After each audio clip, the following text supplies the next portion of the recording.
Welcome into Views from the Stands. I am your host, Stevie B, Steve Brennan, and I got my man with me, Mr. G Mike, on a Tuesday, 7 p.m., baby, our new time slot. How you feeling, my man? Feeling good, feeling right, feeling good, baby. There we go, man. Like I said before, man, it's Mr. G Mike, and I am your host, Stevie B, Steve Brennan, and we have an absolutely fun show for you tonight. We have two brand new champions in college basketball. We're going to go ahead and break that one down for you, and you can't tell by the background. One makes me a little bit more excited than the other one does. We got some big news coming out of the NBA this afternoon. A crazy firing that just happened. We're going to break that down, what our thoughts are, what we actually think happened. That one's a really interesting conversation there. We got a new record in the NHL that may never be broken. That's a big one there too, and a huge all-star contract in baseball. And of course, we're going to close it out with one of our favorites, our Down Bad Debate. Before we get to that one, well, let's go ahead and pay some bills, Mr. G Mike. Let the people know what you have going on, man. Yes, sir. Guys, I want a Telegram channel where we offer sports gambling slips, just like one of last night with UF winning it all for the men's basketball national championship. Yes, sir. Yes, sir. We hit on that. $10 a month. We could get you anywhere from $50 to $100 to $150 a day.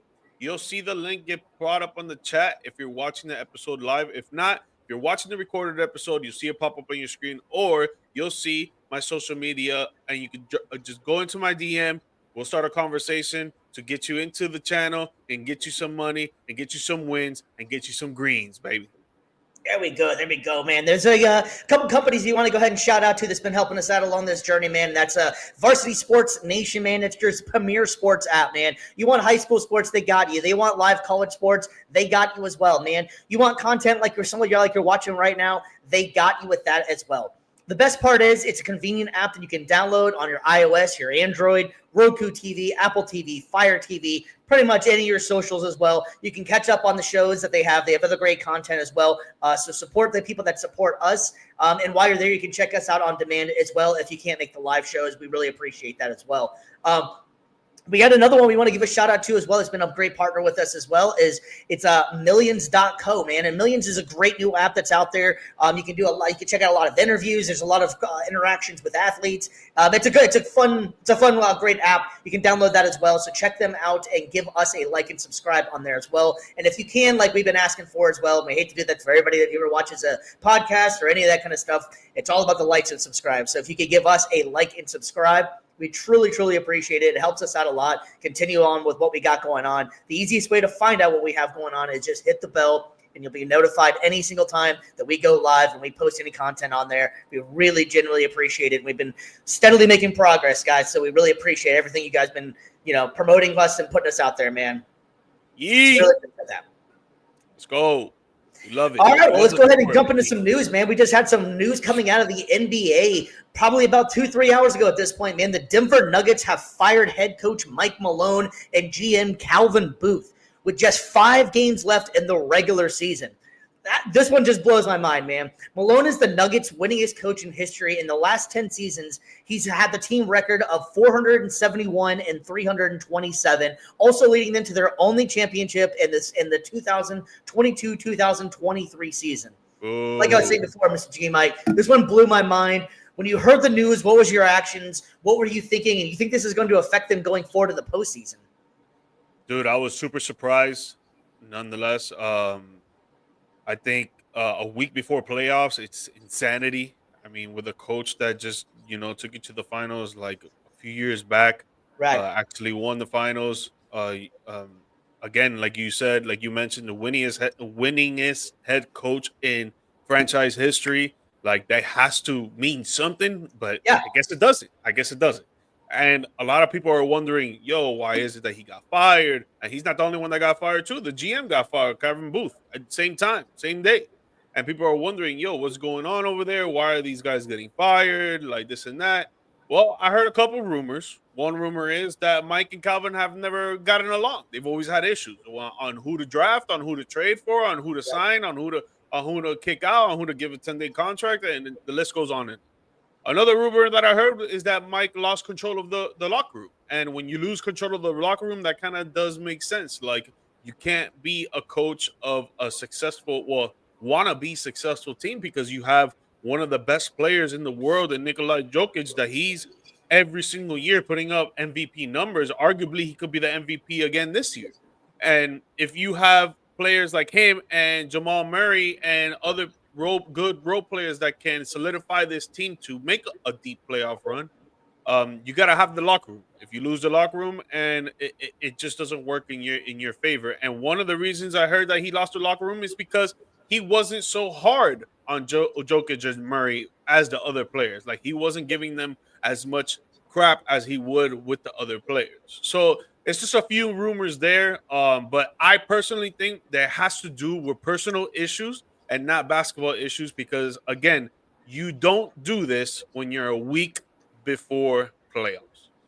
Yeah, man. And what's wild about this firing too is I understand that the Nuggets were on a 4-game losing streak, but as of right now, they're still sitting fourth in the West. So it's not as if, even if he lost the locker room, you still have time to get it back. The guy is a great coach. I just find this one to be shocking. So this kind of goes back to a question I wanted to ask you about as well. The NBA, this is the second coach of a team that's making the playoffs. The West is really tight. So, I mean, you can lose a game and fall out possibly or something. But point being is that they're both two really good contending teams, and they both have just let go of their coaches within days before the playoffs. Is it turning into like coaching doesn't matter to the NBA, or is it that much a player-empowered league now that these guys that they don't even need coaching anymore? Or what's going on with this? This is just a weird trend of winning coaches. I mean, that is a good point. The good point of bringing up it. Is it just like a player-driven league and anything the player says goes? I mean, honestly, I think that's a weak way of looking at it. Like, we shouldn't be doing that for these professional leagues, because players come and go all the time.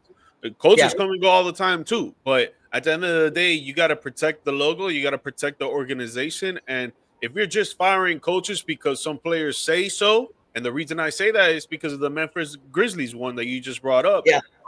It was a rumor that John Morant didn't like the play style, the schemes on offense, and he let it be known around the front office, and that's why their head coach got fired. So it's like, if it's coming down to that, man, like, I don't respect that. Like, it shouldn't be like that, man. It should be like, yo, you guys need to sit down and have a chat and come to a resolution. Or if you can't come to a good resolution and you just want to part ways, okay, we're gonna wait to the end of the season and we're gonna see what exactly we're gonna do with the player, with the coach, or with both. No, and thanks for checking in, Brandon. I agree with what you're saying here as well, man. That it should be it shouldn't be that much of a players' league. And the NBA's always had this problem going for a little while, that it's been too much power given to the players, and the players trample all over anybody that tries to give them any kind of flack on how they play, or they need to play harder defense or any of that stuff. Which I hate to do. I don't want to bring. We're not going to do the '90s debate anymore or something like that. But it just seemed like it's a different league. These guys seem like they had tough, thicker skin back in the day than these guys do now. These guys don't seem as tough as they used to back in the day. But I guess the point we were talking about with that, with coaching and everything, do you think that this is going to affect the Nuggets going in, or do they just all of a sudden say, we know we're not good enough to go up against the OKCs of the world? Is that what this is just saying, you think, or what is this saying for the league and the team? I think it's going to affect the Nuggets for sure. I just don't know if it's going to be positive or negative. The owner came out and said, like, yo, we wanted to fire these two guys because we feel like we fire them now, it's going to give a jolt to the team to want to actually go out there and play. Speaking on the last 4 games that they lost, 4-game losing streak, and the stuff that has been going off for the last month with the Denver Nuggets, if you haven't been looking at them, it's just been a negative trend. So he hopes it will turn into a positive trend. I just don't know if it's really going to happen. But one thing that you mentioned about the 90s, because you and I always have this argument, I have an argument with mostly everybody when it comes about basketball in the 90s than it is now. But that's one thing I do agree on with people that bring up the 90s and now. Back then, they could take anything. When it comes to sensitivity, when it comes to physical play, they could take it. Nowadays, it's just not like that. And that's one thing that I do agree on with the league that has been soft. Like, it's too sensitive out there, man. Very sensitive. And it needs to change because, like BG says, bro, it's the team over the player all day. The team's going to be there for years and years and years to come. The players max play maybe 22 seasons. If you're LeBron James, if you're a LeBron James caliber player, if you're just a role player, an average player, maybe 10 years, maybe Yeah, and 15. that's if you don't get mad at somebody for having a tweet that you didn't like or something like that as well. And you're already trying to get off the team as well. So I don't like that. That's the one thing I've always had issues with the NBA on. I don't know when that all kind of started, but in the last, let's go, decade or half a decade, somewhere in there, the way that these guys have handled themselves is just really soft. But they'll dunk on somebody and flex on them all day long. But yet it's like, man, you couldn't even handle it if someone was heckling you out there. That used to almost be like, that used to be part of the go to Madison Square Garden, you're getting yelled at. You get heckled, like that's just how it is. But now it's not the same as it used to be. But some for the better, some for the worse. I blame Adam Silver, bro. I blame Adam Silver, really. I think he's just Yeah. made it very, very player friendly. And I agree, you should make it player friendly, but there's a limit. There's a limit to everything. You can't just give all the power to the players. You gotta restrict some stuff as well. Like him saying turning games into 10-minute quarters. Like, bro, are you serious? Like, dude, I get you wanna trip down the games of from 82, maybe make it a freaking 50-game season. Okay, whatever. Yeah. That's cool. 82 is a lot of games, bro. Like if you actually play some basketball, bro, even playing at this age, even playing once a week is kind of tough. So I feel for the dudes that are around our age and older that they're playing 82 games in a season, bro, that's crazy. But sometimes you just got to restrict the player friendly and you just got to be strict on the rules of just the team. Yeah, no, I agree. It's going to be an interesting last couple of days of the NBA season, really, right here. Just looking over the standings right here. The Nuggets are sitting, like I was saying, in the 4th spot. They're sitting at 47 and 32. But it is so tight that if they manage to lose a couple of games in there, that's not gonna work out too well for them. They might fall down to the play-in tournament, man. It's definitely interesting. Football, it seems to work for a couple games. Whenever they get rid of the coach, it energizes the team. Basketball, I don't think it has the same effect. I think basketball is a little bit different. Yeah. Before we move on, BG, what do y'all think about the Jaylen Brown comment on the player error, the criticism? Can you be more specific? Because I know there was a few stuff that he said a few stuff on the $1 million excuse me. What's it called? The Gilly the Kid podcast. Damn, I forgot the name of it. $1 million worth of game podcast. That he said a few stuff on there about basketball and stuff. Obviously, he was a guest on there, so they gave him a few questions on basketball. But what exactly do you mean about the comment on the parlay era? What exact comment are you talking about? And if you're not there right now, don't worry. Just bring it up, and we'll continue this ride. All right, yeah. So we're gonna I think that's just good. That's gonna be interesting to see. Like we were saying, we can maybe put Malone to bed since they did too. But I think it's gonna be a last few days to see what happens with the Nuggets. The Nuggets are, if you go by betting odds, I believe are still the 6th best odds to win the championship. So it's not as if this team they're expecting them to fall apart. We'll see how it works out with a new coach, and then who turns around next year and what direction they go in. Because Jokic has about maybe 4 or 5 more prime years in him, and they got to surround him a little bit more. They got Michael Porter Jr., I believe, is coming up for free agency. There's just some players that they're going to have to make some moves. So maybe that was the reason behind. They don't like the way that he's been constructing the team. It just seems like such a weird time to do it whenever you have a coach that has had proven records in the playoffs, including giving you your only championship, and you fire him 5 days before the playoffs. That just seems a little odd to me. Yeah, super odd. All right, well then, yeah, we're gonna move from basketball, and if we go back to that one, fine. We can always jump back to that one, but we're gonna keep it moving here. We had a new record. This record was absolutely insane. I cannot believe this actually happened, and most people that watch hockey did not expect this one to ever happen as well. And neither one of us are big hockey guys, so we're not gonna try to come up here and act like we're big hockey guys. But like we were talking pre-show. Real recognizes real, man. Game recognizes game, man. Alex Ovechkin has now surpassed Wayne Gretzky on the all-time goals list at 895. like we were saying, we're not big hockey guys, but you got to respect what the hell Alex Ovechkin has done. This record is something that I don't think many people ever thought was going to happen. Wayne Gretzky held this record for 31 years. And it's the amount of time that he played too, man. Ovechkin's always been a great player. He's been one of the faces of the league for the last few years. He's kind of tailing off, so people didn't know if he was going to actually be able to make it or not. But, man, Mr. G, Mike, man, this is a big thing, like I was saying before. I know we're not hockey guys, but this is a pretty big thing. Dude, when I was in elementary, we would play like different sports for like 2 weeks, right? So we played street hockey for like 2 weeks, and I promise you, in those 2 weeks, I probably only scored one goal. So just knowing that I could only score one goal, and if you know me personally, I'm a pretty athletic guy. I do play sports and stuff like that, and I could get the hang of things quick when it comes to sports. So when it comes to just knowing to score a goal in 2 weeks, and this guy has done it his whole career, scoring 895 goals, and he's still they're going into the playoffs. I'm guessing, yeah. So he still has a chance to even break it for 900.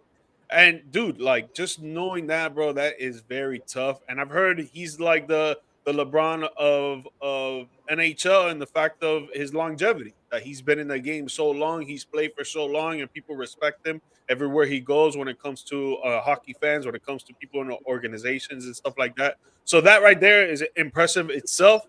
But congrats to him, man. I mean, dude, he's been putting in the work for sure, and that the hard work pays off. Yeah, man. So while we hear views of the fans, just going to give him a tip of the cap, if you will, man. That's an impressive thing for him to do. But he's still not surpassing the great one, Wayne Gretzky. I just found this one to be really interesting, man. Wayne Gretzky was that dude so much that he retired he has the most career assists at 1,963 career assists. The second guy that's even close to him is Ron Francis, who retired in 2004. He had 1,249. So Gretzky still has 714 more assists than any other player. That is ridiculous. He was playing since I was 9 years old. BG, on that comment of Jaylen Brown, tell me exactly what you meant, because I don't know what part you're talking about. But no, definitely playing since 9 years old, man. That's longevity, bro. That's impressive, man. That's impressive.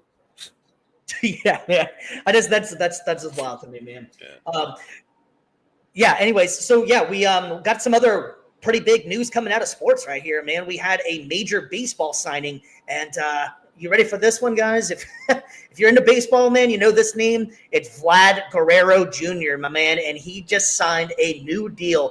14 years, $500 million. Man, this deal is absolutely crazy. G-Mike, I know we were talking about it before. He's one of the best hitters in the league. He finished, I believe, last year, 6th in the MVP voting. You got any thoughts on Guerrero and the 14-year contract? There was a lot of rumors that he might have been going to your Yankees at one point in time. This deal almost seemed like it wasn't going to happen. I wish. Or even the Marlins. I like the Marlins too, but we just suck, dude. It's ridiculous. I used to watch baseball a lot when I was a kid because I used to play it, but I've stepped away from it a lot. Trying to get back into it, but just knowing the fact that, like, when it comes to these baseball contracts, man, it's so amazing to me on how they reward their players with security blankets and the money on top of that. Because 14 years, bro, with 500 plus, whatever the case is, but just the 14 years, bro, like that to me is the ultimate sign of respect. Like, yo, we want you on our team for the next 14 years, bro. You know what that is? Like, and we're gonna pay you this amount of money, bro. Like, shout out to him, man. I know he's a great hitter. I saw him in the home run derby. I know his pops was a great hitter as well. When I was a kid, I was watching his pops play. So he has a chance to sustain a long and successful career if he continues to get better at his craft, maintain his body, not kill his mindset either. So that next 14 years can turn into 20.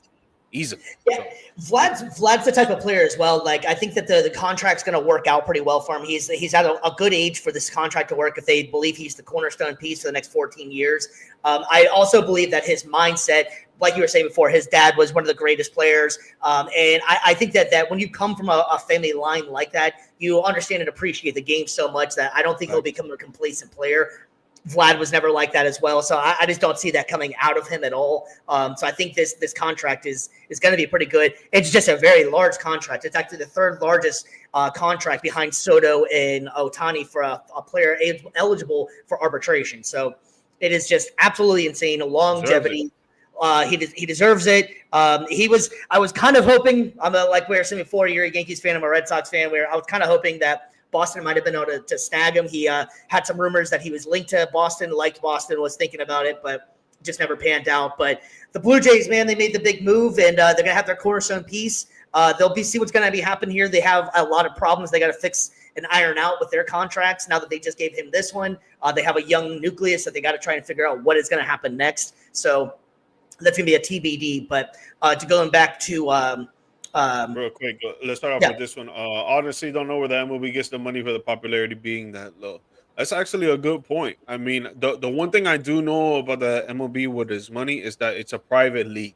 It's not like the NBA or the NFL that it's more public. I think it's more private. If I'm not mistaken, I could be wrong there, but they could probably be getting their money under the table. A lot of sponsorships, the sponsorship deals are huge, and you have to also take into consideration as well is that there's 162 games just as a regular season. So if you're paying, you're paying for an 80 game package at least to advertise something. So you add a lot more to it opposed to the other leagues that are a little bit shorter.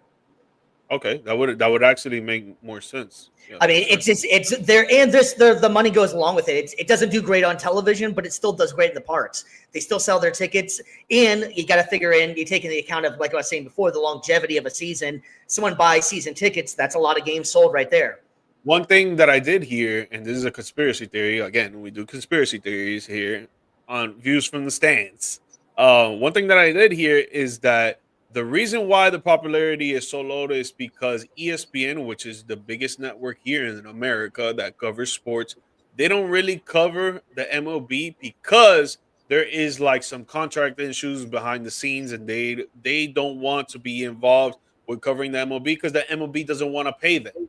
And so they're like, you know what? Just backed out of Sunday Night Baseball. They're going to finish out for this season, and I want to say it was costing them close to like $400 or $500 million a season, or something just astronomical, a contract that they wanted for it. So they're going to be actually be getting out of that. I think this is the last season Sunday Night Baseball is going to be on ESPN until they come around with a new contract. Now, baseball has been getting younger, and it's been, some of these bright young stars have been bringing more eyes to it. The last couple of years have been a little bit better for baseball.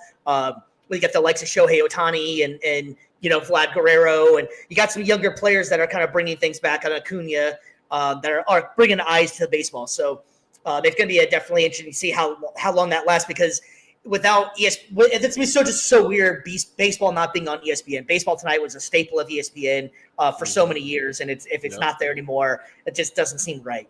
Yeah, I don't see it there often, honestly, at all. But yeah, there's a whole thing behind it when it comes to the MLB, but I think the money is still there for sure. And like the old saying goes, the old time money is always going to be there because baseball is America's pastime. So yeah.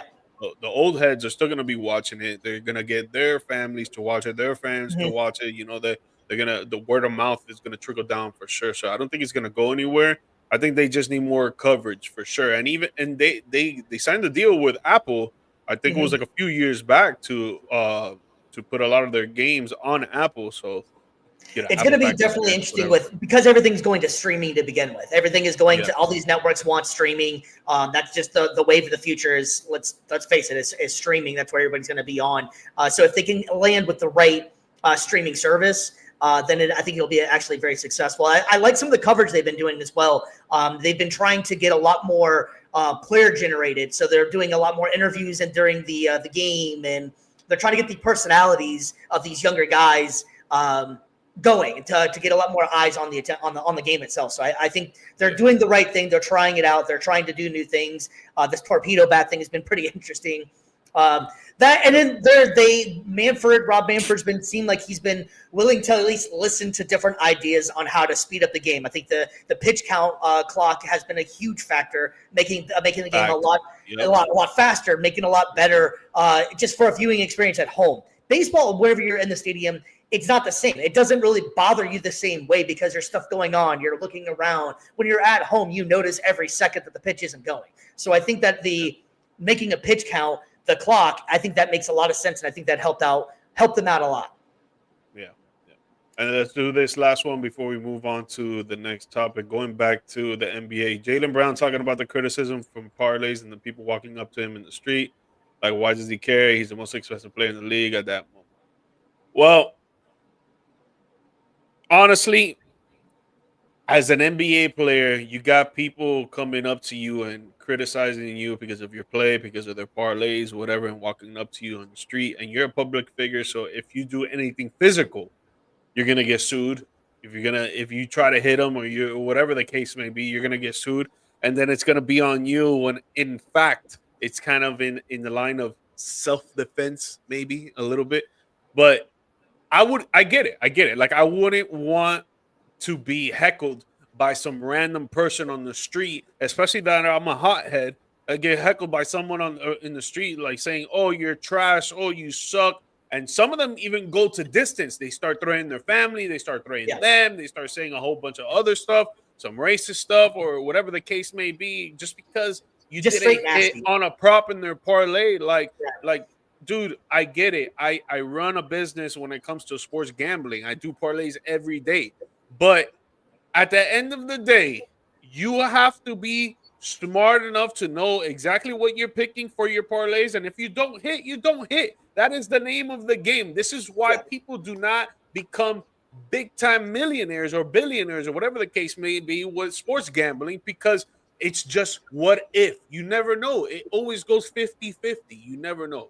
I feel like for the people that get super upset and super down because their parlays don't hit or their bets don't hit, like, dude, you have to be real with yourself and reality and know that your bet might not hit, and stop being a little girl about it. So. Yeah, man, it's also gotten to the point as well with the college athletes. I'm sure when you're watching the national championship game and or in the March Madness, they've been having to make PSA ads because people have been harassing these college athletes so much because they didn't hit the parlay correctly. They didn't hit their fantasy football game, whatever it is.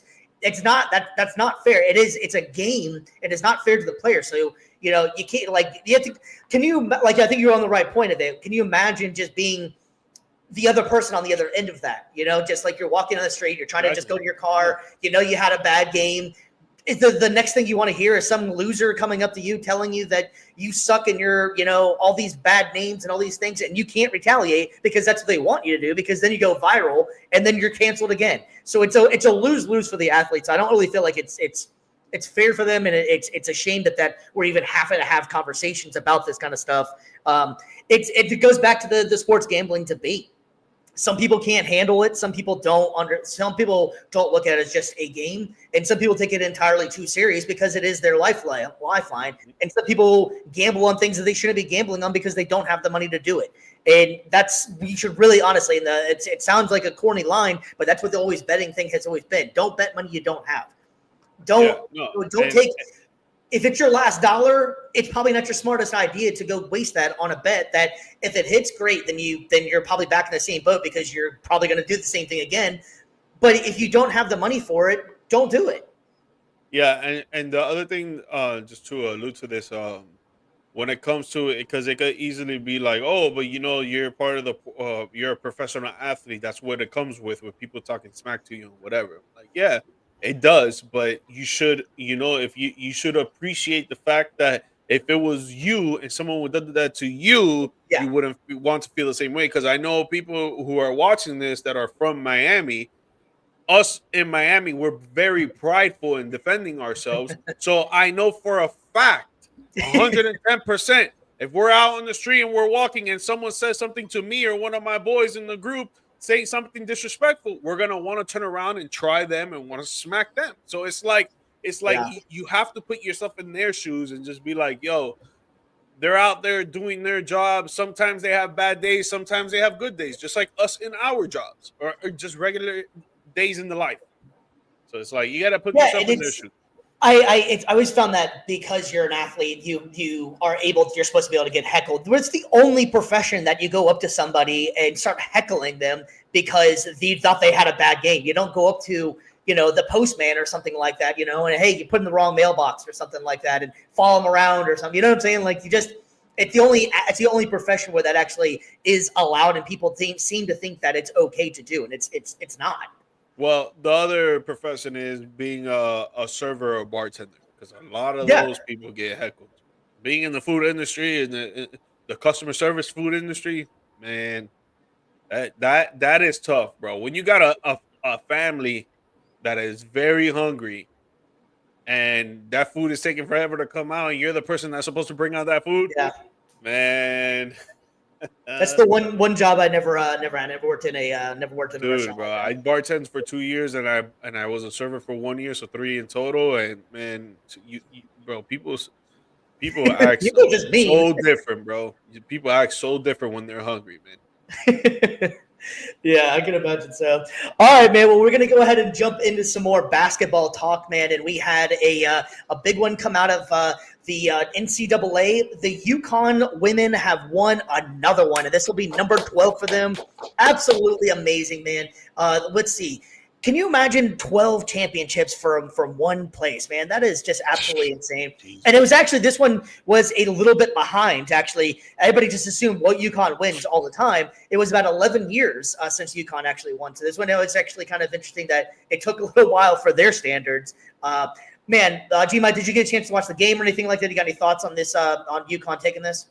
No, I didn't get a chance to watch the game, but I have seen a page and I've seen her TikTok, and she has a lot of videos of her balling. I've seen Chris Berkeley's TikTok that he has a lot of videos of her balling, training her, and all this stuff. I've seen a bunch of highlights of hers, man. I'm a big fan of hers. She's a baller. She's gonna be the number one pick in the WNBA draft, 100%, dude. I think like her ceiling is just skyrockets. A lot of people are comparing her to Caitlin Clark. Caitlin Clark. Wow, butchered that. And it's not fair, really. They're trying to compare her in the sense of like she's not a great shooter as her, and she doesn't bring a lot of a flair and swagger like her and stuff like that. But Paige is her own person, man. And honestly, no matter what, she's still a baller. She's gonna go number one. And bro, congrats to UConn. Yeah, no, I agree, man.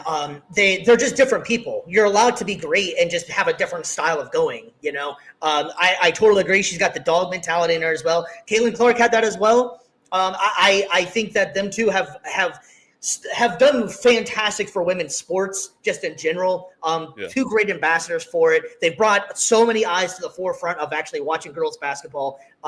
I can't act like I was a women's college basketball fan before Caitlin Clark. I could probably count the number of games I watched in my entire life, but once Caitlin Clark kind of stepped on the scene, I did find myself being a lot more interested. Paige was the same kind of way. I feel bad for Juju that got hurt in the tournament as well. She's such a baller too. I love watching her play. So they're definitely on the rise for women's basketball. They're just getting so much better. They're playing so much more aggressive. And but yeah, I shout out to UConn for winning again. I totally agree with the comment. Gino is the GOAT. What he's doing is just absolutely amazing. And what's kind of wild too is that he's able to maintain having the respect from all the players. Sometimes after a certain amount of time, he's been coaching, I want to say, since 1983 at UConn. I could be completely wrong on that, but I thought I heard that stat that it's been something close to 30, 40 years, something like that. And to be able to still be on top of the game, still be able to have the respect from the players and still have newer, younger players still want to come and learn from you. And every player that goes, they always seem like they have the utmost respect and always walk away saying that how much they enjoy playing for Gino. So I think what he's doing is amazing, and it's a shout out to him as well. Kudos for getting another championship. Yeah, man, that's tough, man. 12 of them for the school. And then for the men's, they have like 6, I think, 5 or 6 or whatever the case. So UConn, the university, I think it has 21 total. 6 are men and 12 are girls. Wow. Crazy. Yeah, so crazy. Wow. That's pretty. That's pretty. If you guys want to go to a basketball school and you want to be a basketball legend, UConn. Yeah, you got UConn. You got Notre Dame's doing their thing. South Carolina's doing their thing. LSU's been doing their thing as well. Yeah, and, they had USC last year, but that was a lot to do with Juju out there as well. But man, shout out to UConn for winning another one, man. That's a huge win for them. But having said that, there was another team that got a championship, and that is my Florida Gators, man. They dominated yesterday, and man, woo, I am super excited for this one. The Florida Gators take home the national championship, defeating Houston at a score of 65-63. And man, I was telling G Mike before the show, I'm glad this tournament is done. I don't think my heart could take another 8, 12, 9, 19, whatever the hell comeback they had to do every single game. The only team that did, maybe the big 40. Man, like I swear, the only game that they played that I wasn't like super nervous was the first game they played. They played Morehead State and then moved on there. Since they played UConn on, it was constantly having to come back. Shout out to Walter Clayton Jr., man. He did not have the greatest of first halves. Scored 0 points in the first half.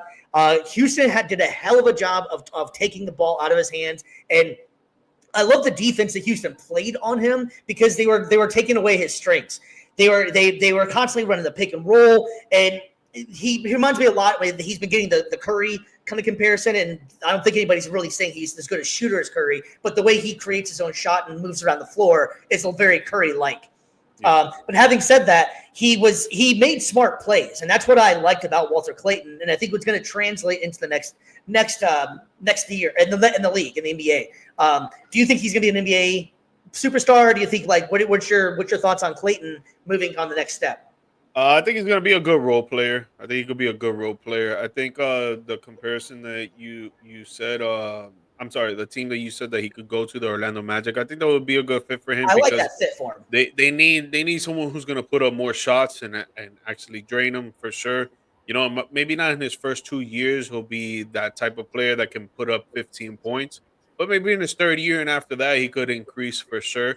I think he'll be a first rounder, or do you think? No, I think he's a second rounder. I think he could be early or middle second round for any team that needs a point guard that can facilitate and actually shoot the three. I think he'd be a steal in a second. Yeah, I think if he puts in a lot more work when it comes to getting his body right, because I think he's a little chunky, but he could trim that off easily. And then maybe when it comes to getting his shot a little bit more perfected, even though obviously you can't do that, but to try to get it as excellent as possible, I think he can work on that, and he'll be a good point guard for any team. Yeah, I think the reason I like the Orlando one is because they don't need someone else that can do defense, and he can play defense if he wants. He's got that dog mentality in him. He was a football player. We were talking about it before we went live. We actually had offers from Notre Dame, UF, Tennessee, and I can't remember another major football program. He was a safety. So the kid can play. He's an athlete no matter what he's going to do. He's going to be a pretty good player out there for that. So the other question I guess I have for you, and we were kind of talking about a little bit earlier, was do you think this was more of Florida just came out and won, or was it that Houston just blew it in the end? I think Florida came out and won, right? So the first half, the whole storyline was Houston's defense. The way that they were covering Clayton Jr., he wasn't shooting any shots. He didn't even score a point in the first half. The way that they were making UF turn the ball over, before halftime, they probably had 12 turnovers, which is not regularly the case for UF, even though they had another game. They had another game that it was like that, but usually that's not their game. They protect the ball a lot. They know how to move the ball around. They make the right plays, and they make the right shot. They came out the second half, and I think the locker room halftime speech was, yo, y'all need to be tough. Y'all need to be tough. Y'all need to be tough. Because they came out in the second half playing so tough that they got 5 early fouls, right? And just a little side note, if you're a referee and you're reffing the first half like a UFC match, that was ridiculous. And dudes out there are going crazy and smacking each other and playing physical. All right, cool. That's cool. Let the game play like that, right? Right? And then the second half, you start calling baby fouls and all this stuff. Like, dude, you need to call the whole game exactly the same. Exactly how you started, you need to call the game like that. That's just a side note. Whatever. They got 5 early fouls in the first 2 minutes, 3 minutes, whatever the case may be. They get down 12. People start thinking Houston's going to run away with it. But if you really watch Houston's game, they don't have offense like that. The reason why they're so good and got so deep into the tournament, into the national championship game, was because of how they would get the ball turned over and use that to their advantage to get points from defense to offense. So their offense, they really can't create much. So Florida is one of the best second half teams in NCAA history, in my opinion. And Vegas, they showed it. They showed it all tournament long. Vegas, they made the call of the road. They showed it all tournament long, and they showed it last night in the national championship game. Down 12 with 15 minutes left to go. They said, yo, it don't matter. The game's not over. So the fat lady sings. And the fat lady wasn't singing. She was there chilling in the sideline watching the game. Because them boys came back. Down 1 minute is when they took the lead. They only had the lead in the whole game for 1 minute and 7 seconds. That is crazy.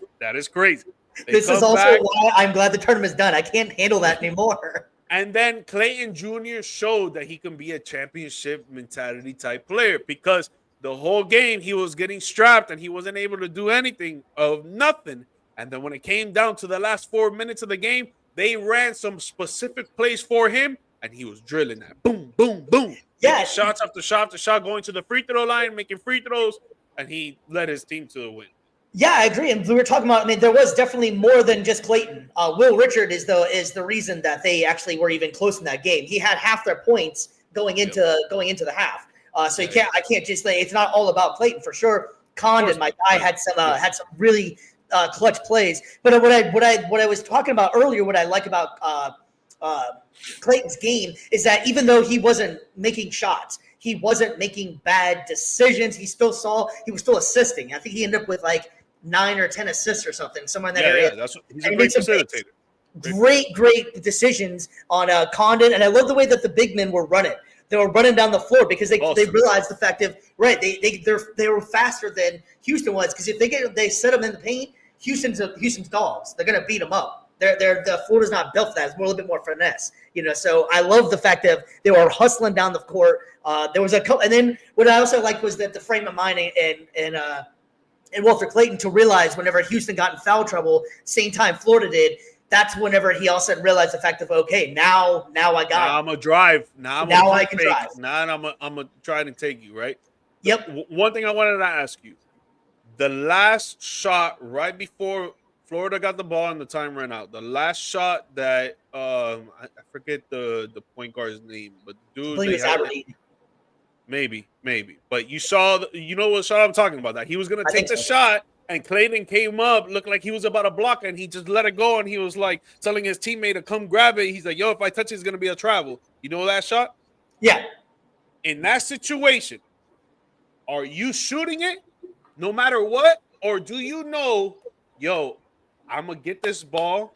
There's going to be 3 seconds left, 4 seconds left, 5 seconds left, whatever the case may be. I know Clayton is going to be on top of me like white on rice. So why not pump fake and then take the shot? But if you're not thinking like that. You're talking about Emmanuel Sharp from Houston. Sharp, yes, Sharp. Okay, Emmanuel Sharp from Houston. Yeah, because I was like, I see what you're saying. Yeah, so I mean, hindsight's a beautiful thing, man. Like you can looking back on it, But I think if I'm going to give Sharp some credit, at least he was smart enough to know the actual basketball and understand what the hell was going on. It was a fluke thing. He knew that he was going to get blocked if he did the shot. He could have jumped into him, sure. I don't think it's about being smart, because I'm not saying that he's not intelligent. Because no, I'm not saying smart. I'm just saying I just thought that was a smart. Like at least he had the wherewithal to, even within what was going on, to know the fact that he's about to make a bad move here, and someone needs to help him out. And that's where I disagree. I think you need to be aware of your situation. If you know that there's only a few seconds left, I don't care if he blocks it. I'm shooting that. Okay, so you're saying you're taking the shot. Yes, bro. In that situation, you're only like when he got the ball, it was like 7 seconds left, 7 or 8 seconds. Yeah. You drop the ball and you're expecting your teammate to come grab it. Okay, let's say your teammate does grab it. You think your teammate's gonna have enough time to turn around and take a shot? Oh right. Man, like you need to know your situational awareness at that time, and I think that has to do with coaching as well, right? But it also has to do with being a high level basketball IQ player.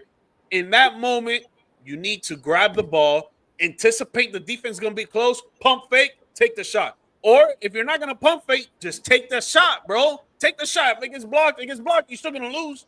Yeah, I mean, honestly, like I'm trying to give the kid a benefit of the doubt because it was a bang bang play kind of thing. But I see I can see what you're saying in that moment in there.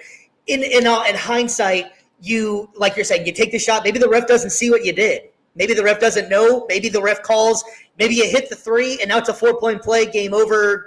You know, you do a small travel, move to the left, and try to shoot, like whatever, dog. Like I don't know. I just me personally. At that point in the game, I'm gonna know exactly how much time is left and what is going on.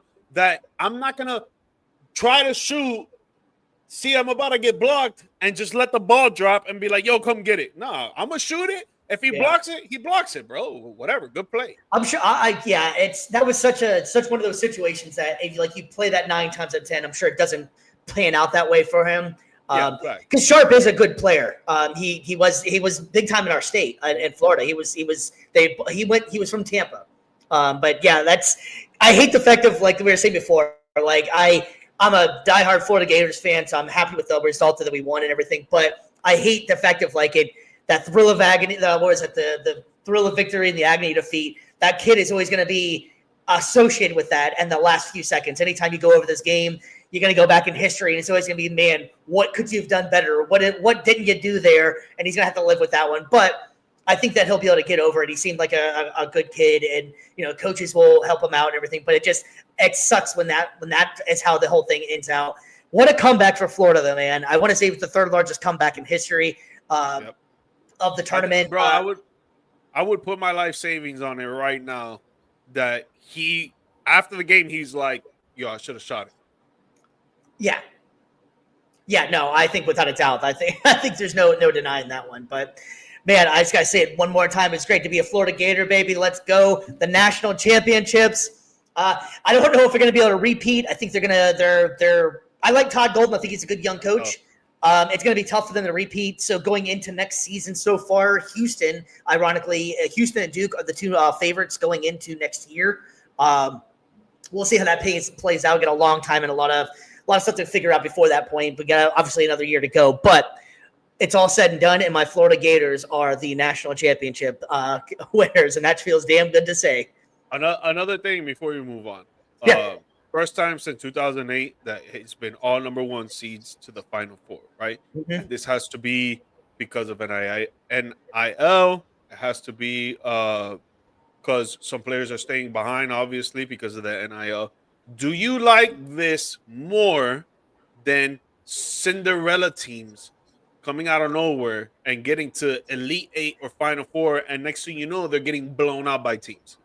Well, I think Cinderella story, Cinderella teams are great for rounds 1 and 2. When you get to the Sweet 16 and beyond, I don't want to see McNeese in there anymore. Exactly. It's a cool story. It's fun. But let's face it, FIU was fun. FIU was fun when they made that run. Who was it? The golf course? Yeah, that was a fun run. They dunked the ball, but it came down to finally like, okay, let's come back to reality that you can't just alley-oop every single play, and you know what I mean? So it is fun to see for the first like two rounds. I'm not sure if I believe the whole hype that was like the whole narrative that the NIL is going to take away from the small team anymore. I think that you're gonna have that's gonna come into a factor, yes, and I think there's no denying that. I just don't think it's going to be as much of a thing as they were making it out to be. That like the Cinderella story's over. I think that there's still going to be certain programs just work. You got teams that you don't get a chance to play. Take an example, a couple of years ago, Colgate. I know no one knows what the hell Colgate is or whatever, but they shoot the three.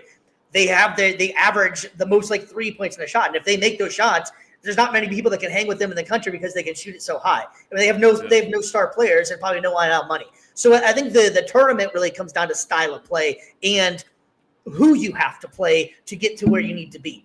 I think that Florida had a rough patch for being a number 1 seed. I felt like that they're actually kind of like the route they had to take was actually a pretty damn hard route to get to where they needed to go. I thought Duke had, 100%.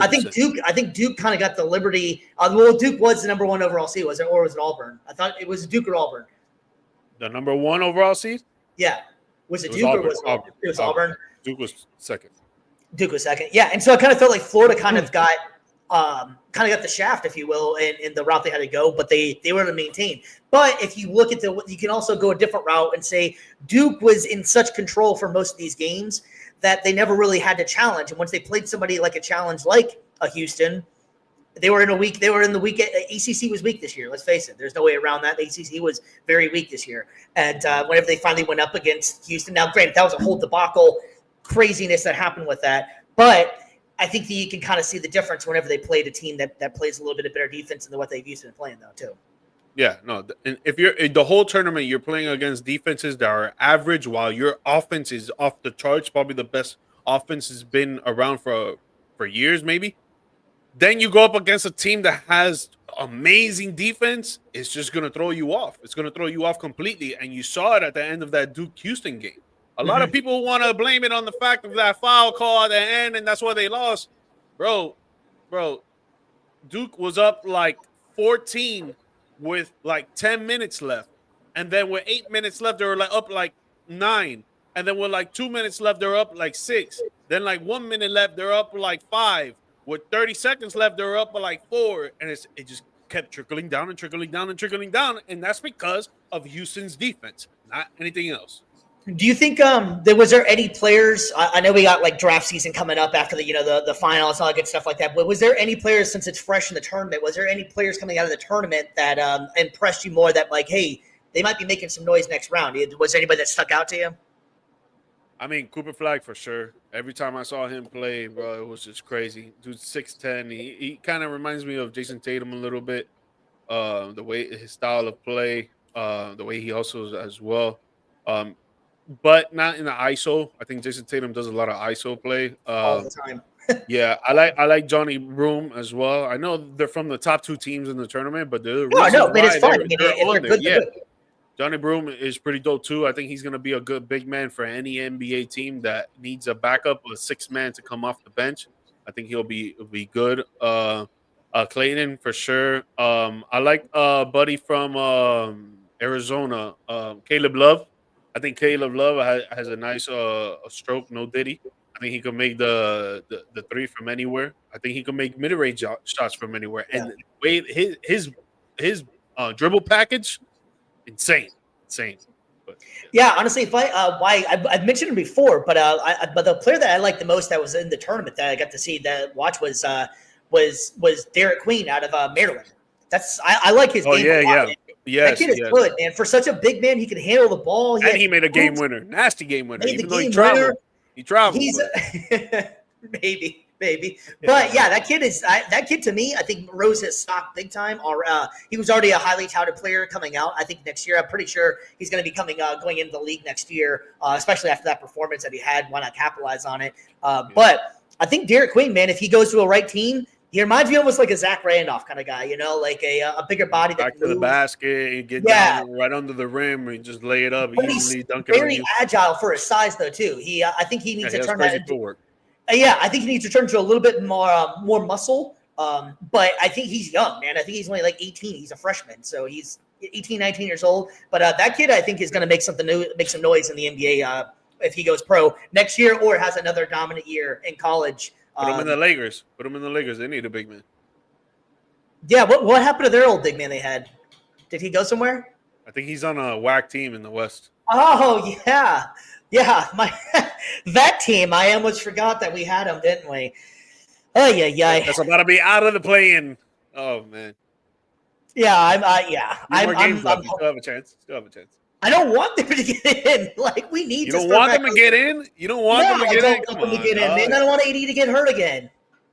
Like, man. Maybe set out AD, but, build some chemistry between the role players. Try to get them to try to shine, We'll I don't know, man. We'll see. I just had such any chance of more practice is good, bro. That was both of our picks to go. We both picked Dallas to win the West, didn't we? You picked Dallas with me? Yep. Yeah, man. I had set such high hopes for Dallas this year, man. Coming after last year, I thought they were going to plummeted after that improve. Luka injury. They just plummeted. Yeah. All right, well, we got one more segment, and it's always a lot of fun, and we love to do this. And if you guys are out there watching, and you can please chime in. We always have fun with these ones, but it's our down bad debate for this week, and it's all tight end based. One got to go. We got, if you can't see on the screen, we got George Kittle, Travis Kelce, Trey McBride, fresh off the fresh contract, and Brock Bowers. All right, G Mike, I listed them off. You're up first, man. What are you doing, and how and why? So we're going based off of last season, correct? Because Brock Bowers was a rookie. I'll take it. McBride, what first year a rookie as well? I don't remember. So if we're going based off last year, I think the easiest answer for me is Travis Kelce's because he's old. Like he doesn't run the same routes. He blocks decent, but he doesn't block the same as he was before. He dropped a lot of balls this season, like cost the Chiefs several plays to have them win important games, some in the Super Bowl as well.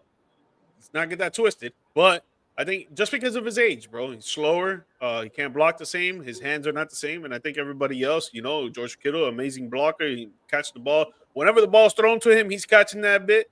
Brock Bowers, you already saw he could have been offensive rookie player of the year easily, but he didn't get it. And then there's a reason why McBride just got a huge contract extension now. So for me, it'll be Travis Kelce.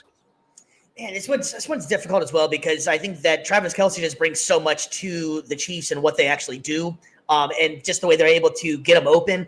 I don't know how that guy, him and Gronk, it just blows my mind sometimes how these large ass guys like that's the size of them can just get open like that. It makes no sense to me at all. Now, granted, Travis Kelce's lost a few steps. He's not as fast as he used to be, but it just blew my mind all the time that, like, how do you not see this big ass guy in the middle of the field each time and you can't stop it? It's going. It's the play calling. It's the play calling, bro. Like, imagine right. you have some certain players that are gonna run a curl route or a deep route, and then you have some certain players who's gonna do a drag, a slant, cut across the field, or go outside and play at the numbers. So the linebackers and the corners and the safety, they got to pick somebody. They got to pick a zone to cover, or they got to pick a man to cover. And sometimes if you're not playing man, sometimes tight ends are going to just block down and you're not going to notice them, and then they're going to run out to a route. Oh man, this one was pretty difficult just because if you're basing it off of last season, clearly it would be Travis Kelce. But if you're going off a career, that's a whole nother that's a whole nother debate, if you will. I think, man, I'm really reluctant just because I love what he does, but I think I'd have to get rid of Kittle. I know Kittle's the block, and he's the engine that runs the 49ers, by the way he's able to block and everything. Especially but now. What's that? Especially now. Debo gone, Ayuk about to be gone. Yeah. McCaffrey might get traded as well. Yeah, I think I would have to get rid of Kittle, and it's just because of maybe a part of his injury history. Seems like that he either plays way too damn hard, and he's never going to give you a whole 18 game season. So for that reason, and you know what you're going to get out of Travis Kelce. He's not very. He stayed pretty healthy most of his career, and he's also just fits into the system so well. I know you can say the same thing about Kittle as well, but I just think I would rather have Travis Kelce than George Kittle right now, but that hurts to say, and I don't like that I even said it as well. Okay, so 2 rookies, 2 longevity guys. Travis Kelce, George Kittle in their prime. Who's got to go? Whew, man, you threw me on the spot on that one. I wasn't thinking this one was coming. So we're going top bottom on here, right? Like we're going longevity kind of thing here, legend. Yeah, just the top 2. And then we'll do the bottom 2 rookies. I want to know. I think Travis Kelce's still in that one. Yeah, me too. I think I'll take Travis because when he was in his peak, bro, his route running skills were crazy. His blocking was amazing, and he was never dropping balls before. I never saw Travis Kelce drop a ball before. This guy was giving like 3 touchdown games with only like 5 yards, getting down to the field, and then all they do is just dump it to him. Yeah. So I agree.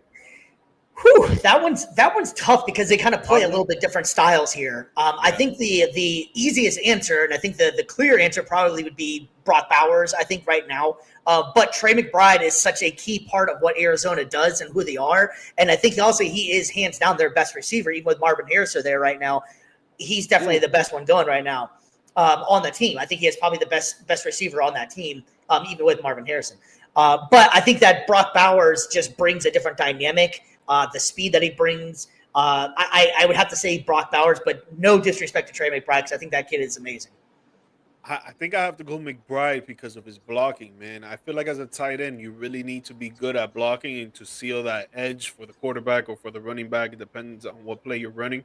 And for me, the appreciation for the tight end position since I played it, I think you have to be good at blocking. And if you're awesome at running routes and catching the ball as well, that's dope. He only had one touchdown when it comes to receiving this season, but he was still doing his job. And Brock Bowers, he was more of a receiving tight end for sure. He's running routes. He's speedy. He can catch the ball anywhere on anybody as well. It's hard for linebackers to cover him, but I like the blocking aspect, and I think McBride is a better blocker.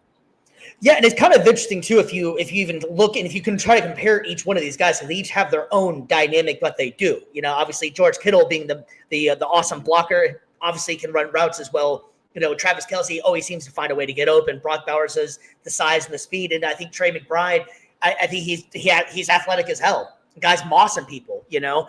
So each one of these guys brings a different dynamic, all playing the same position. So it's pretty interesting to see the different dynamics and how you're able to use the tight end position for sure. I think it's an evolutionary position that's changed each year, and they're only getting better. And they've changed the game a lot. Yeah. All right. Well, so let's go ahead and just wrap this up for one more time real quick, just making sure. So you are cutting Travis Kelce. Bye-bye. Too old. Too slow. I hate to do it, but I'm cutting George Kittle. Hate to do it because I love George Kittle. I think he's a funny ass guy too, and seems like he's a really cool guy. I'm cutting George Kittle. I know I'm going to regret that one, but all right, Mr. G, Mike, that is going to wrap it up for us on a Tuesday episode of Views from the Stands. We ended up we were alluding to it earlier when we first started our schedule. We are trying to make this very consistent for you guys, make it easier for everybody. We're going to be doing Tuesdays at 7, Saturdays at 10. We hope that you guys are able to check us out and give us a like, subscribe, tell your friends, tell your family. Let them all know they can all be a part of Views from the Stands. Mr. G, Mike, got anything for the people? Yeah, thank you to BG and Crypto Wolf for tuning in and supporting Appreciate the that, live guys. broadcast. Guys, if you would leave a like, subscribe, and maybe write in the comments whenever you see the recorded episode posted up, that would be greatly appreciated. Please let your family, friends, and know that if they want to come on the show and talk some smack and let us know that we're wrong in everything that we say and we're right in everything that we say, it'll be greatly appreciated if they want to come on. Or you could just write in the chat like these guys and just make fun of my hair, make fun of Steve's background. I don't know, but just come on, show support, whatever it is, and we would greatly appreciate it. Absolutely, guys. So stay safe out there. We will see you guys Saturday morning. We'll have a bunch of new stuff to talk about, and we hope to see you guys there. Take it easy breezy. Be safe out there, guys.